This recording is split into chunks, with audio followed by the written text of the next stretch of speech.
Après la mort de Néron, qui a marqué la fin de la dynastie des Julio-Claudiens, on trouve une période d'instabilité à Rome, entre 68 et 69. Il y a eu la fin du règne de Néron, le règne de Galba, le règne d'Othon et le règne de Vitellius. Galba était un militaire qui gouvernait les provinces d'Espagne. En 68 après Jésus-Christ, il avait déjà 71 ans et avait connu les 5 empereurs. Il ne faisait pas partie de la dynastie des Julio-Claudiens, mais appartenait à une famille de la très haute noblesse, les Sulpici. Après la révolte de la Gaule, Néron s'est senti isolé et s'est suicidé. Galba a été très acclamé par les sénateurs, les prétoriens, et donc est devenu empereur. Il devient empereur, mais à cause de sa vieillesse, il devient très vite impopulaire. Il sait qu'il sera juste un empereur de transition. Galba dit qu'il s'inspire du règne d'Auguste et qu'il a pris le parti du Sénat, alors que Néron n'avait pas du tout pris le parti du Sénat, il l'avait carrément évincé. On aurait pu croire que Galba aurait restauré la paix à Rome après le règne sanguinaire de Néron, mais pas du tout, puisqu'il a été manipulé par des conseillers. On aurait pu croire que Galba avait suivi un manuel « Comment devenir impopulaire pour les nuls ». Bon, allons voir ce fiasco. Comment se rendre impopulaire en 4 leçons. Règle numéro 1. Reprendre au peuple ce qu'on lui a donné. Peuple romain, comme vous le savez, les caisses sont vides. Pour les renflouer, il faut que vous nous redonniez tous les biens que Néron a pu vous offrir.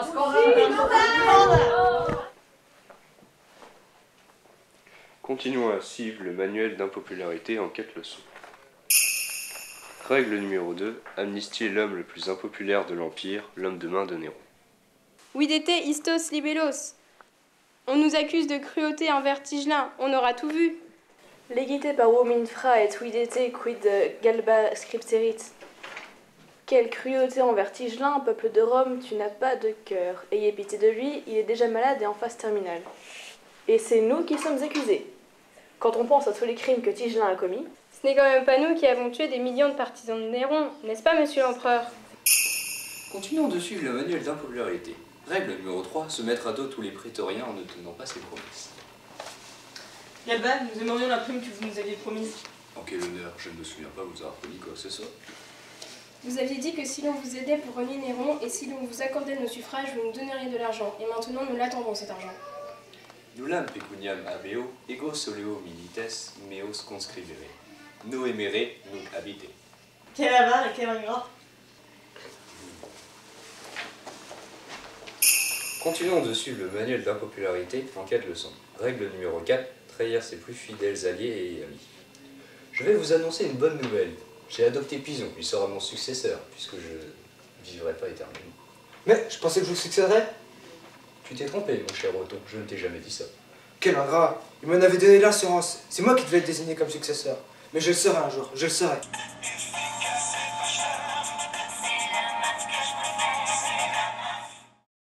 Dépités, aidés par les prétoriens, ils décident d'organiser l'assassinat de Galba et demandent au Sénat de le faire empereur. Mais en Germanie, les légions ont décidé de faire de Vitellius leur général. Othon n'avait donc pas d'autre choix que de se rendre en Germanie. Quod mon cher Othon. Je souhaiterais que tu cèdes ta place de général à un autre. Cours. Car sinon je te ferai la guerre et ce sera un bain de sang. Et je déteste la guerre civile. Ah, ok. Maneo ibi. Allez, s'il te plaît, on fait la paix. Top là. Certainement pas. T'es sûr? Moi tu l'auras voulu.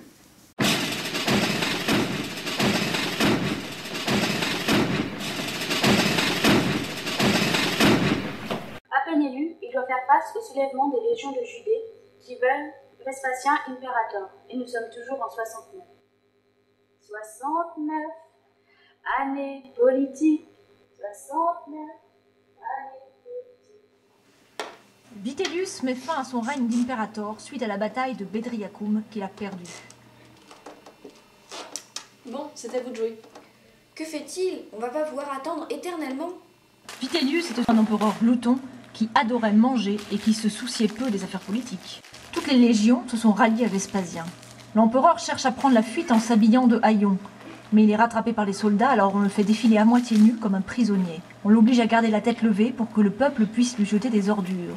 Il est jeté au cachot, mais les soldats en ont marre de ses plaintes, alors ils le décapitent et jettent son corps sur les gémonies. Ces escaliers qui reliaient le Capitole au Forum sont célèbres car ils sont le lieu où l'on exposait les cadavres condamnés à mort. L'hégémonie accueille le 21 décembre 69 le corps de Vitellius, ce qui met fin à 18 mois et 16 jours de troubles et d'instabilité politique. C'est Vespasien qui lui succède. Celui-ci est issu d'une simple famille plébéienne, rien ne le prédestinait à devenir empereur. Il fonde la dynastie des Flaviens et est empereur romain de 69 à 79. Il a été un grand soldat qui a réussi à pacifier le sud de la Grande-Bretagne et a été aussi un très bon administrateur. Montebourg et Hollande pourraient bien lui piquer quelques idées. Cher peuple, vous savez aussi bien que moi que les 3 derniers empereurs n'étaient pas les mieux placés pour gérer les finances. Je vous propose donc de reconstituer un trésor public qui sera bénéfique pour tout le monde. Je vais mettre en place un nouvel impôt, celui de l'urine récoltée dans les latrines publiques et qui sert pour les teintures. Oh, quelle horreur! Eh oui, Pécunia Nonolette. Et oui, Vespasien a donné son nom aux Vespasiennes, les urinoirs publics qu'on trouve encore aujourd'hui et qui lui rendent hommage. Il a également commencé la construction du Colisée et a reconstruit le temple de Jupiter capitolin. Il a fait des choses très positives durant son règne, mais n'était pas un empereur exemplaire. Il a voulu que la succession soit héréditaire et voulait que son fils devienne empereur. Beaucoup de philosophes s'y opposaient, alors il les a fait exiler ou mis à mort. Il meurt en 79 de mort naturelle. Ensuite, ce fut au tour de son fils Titus de devenir empereur. On se souvient qu'en 70 après Jésus-Christ, il avait pris Jérusalem. Lorsqu'il fut en Judée, il tomba amoureux de Bérénice, la fille du roi Hérode Agrippa Ier. Il l'emmena à Rome. Oh Bérénice, je suis si heureux.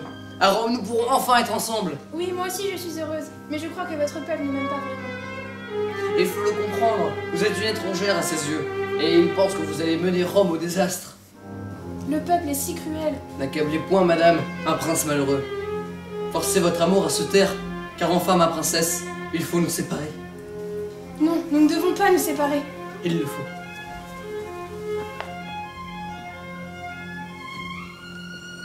Titus, face à ce dilemme tragique, finit par choisir l'intérêt de sa patrie et signifia en effet sa décision à Bérénice. Le règne de Titus se termine après 2 catastrophes consécutives. Pompée et Herculanum sont ravagés par le Vésuve en 79, suivi d'un incendie grave et de la peste qui ravage Rome en 80 et 81. Le Colisée est inauguré par Titus en 81, c'est le plus grand amphithéâtre de l'Antiquité. Après toutes ces catastrophes, c'est le frère de Titus, Domitien, qui prend le rôle. Il fut empereur romain de 81 à sa mort. Il fut le dernier empereur de la dynastie des Flaviens. Il a lutté longuement contre les régions du Danube et les peuples de Germanie. Il a entrepris la reconstruction du palais Flavien et du forum Vespasien. Mais Domitien tombe de plus en plus dans la paranoïa. Il tue toute sa famille et décide d'expulser les philosophes d'Italie et de condamner les sénateurs pour leurs écrits. Il est assassiné par un complot impliquant l'impératrice, le préfet du prétoire et quelques sénateurs en 96. Mais ce n'est pas tout, le Sénat s'empresse d'annoncer la damnatio memoriae, la condamnation de la mémoire qu'avait connue Néron par exemple.